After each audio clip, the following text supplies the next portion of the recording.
Report Mumtaz सहोत्रा, कसरे नूर news, Spain.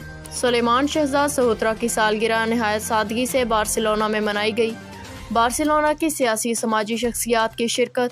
Adeel कमल सहोत्रा के साहबजादे सुलेमान शहजाद सहोत्रा की सालगिरह बार्सिलोना के मकामी रेस्टोरेंट में मनाई गई और केक काटा गया।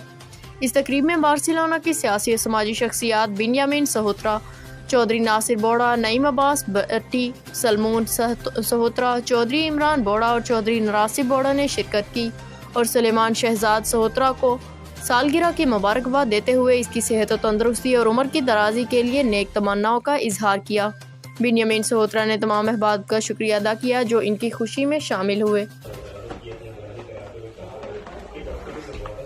चलो जी साहब टेलीविजन वाले आप भी आउन ना। ये मन बढ़ाओ।